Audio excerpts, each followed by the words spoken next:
Hello everyone, this is Cody Lee of BlackCatBooks.org, author of I the Dragon, Cruel and Beautiful, Rabbit Hole, and King Dio. Today I thought it would be fun to take a little bit of time to go over some interesting situations that I don't think are really being all that discussed in the gaming sphere or in the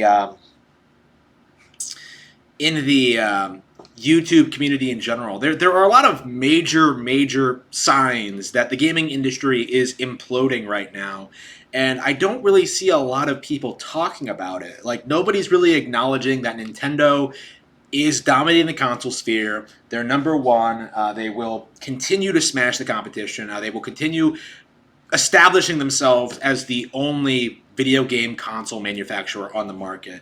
And what's more is that the traditional third parties, the companies that have spent the past 20 years trying to make PlayStation and Xbox succeed, are essentially failing. Harder and harder and harder. What feels like every year, it gets worse and worse. And this is a really good, really blatant example of that. Avengers, right? You know, the biggest franchise in the biggest movie series in like ever, I think. You know, this was a couple of years ago. This shit was huge. Like people were talking about like the Avengers, Marvel as being like one of the all time goats, and now it's well, the series is clearly on the decline for a lot of reasons. But this is a video about the video game they put out, Square Enix's Avengers. Square Enix places Avengers failure squarely on Crystal Dynamics. So of course this is a typical pattern when it comes to these Japanese companies and their partnership with Western companies. No matter what happens, it's always the West's fault. Like Square Enix does this a lot. They did this with Deus Ex, they did this with Tomb Raider, and now they're doing it with Avengers, literally the biggest IP on the planet. Now, I think a lot of weebs make the mistake in thinking that like Japanese games as like a whole are superior to Western ones.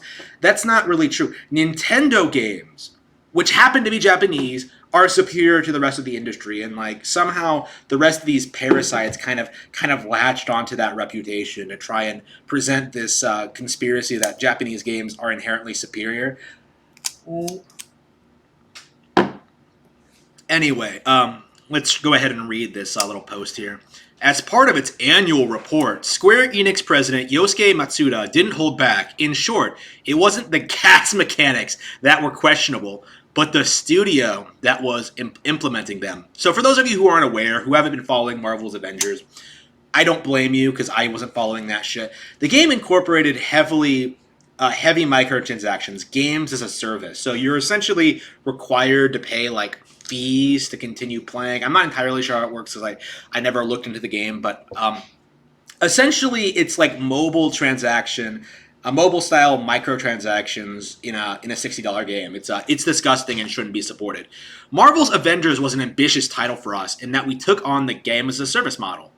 We overcame a variety of unexpected difficulties in the final phase of the game's development, including needing to transition to work from home due to the pandemic.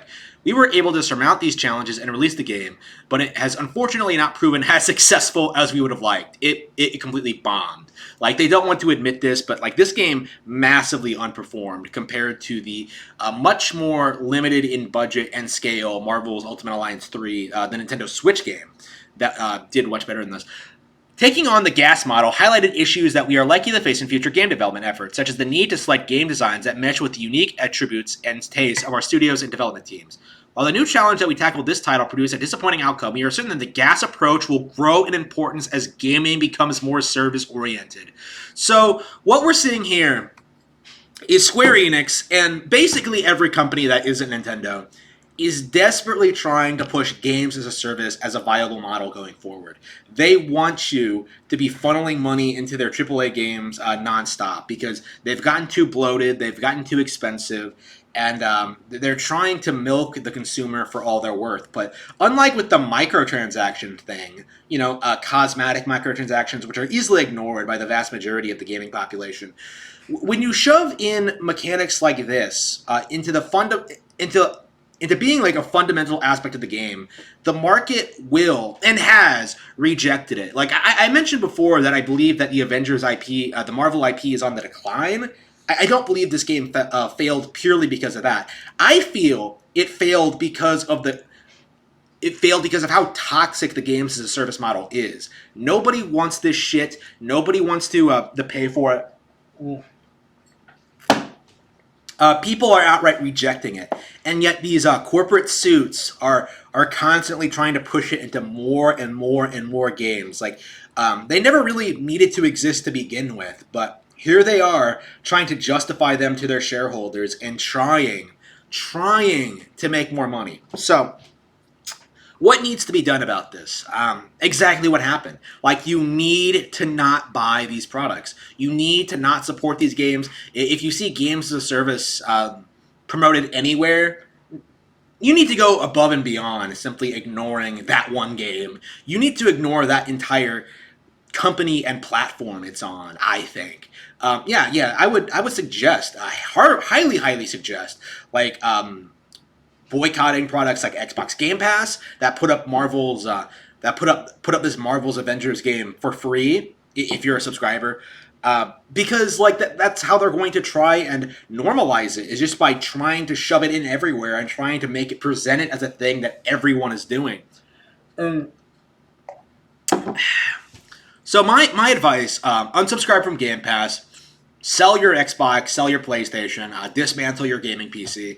This is not acceptable. Like, you need to be spending more time with your family, reading books, and sort of like rediscovering what's really important in life. Like, you have to reject modern video games. They are not worth your time. They're not worth playing. They are complete trash. And this situation is a very, very good example of that.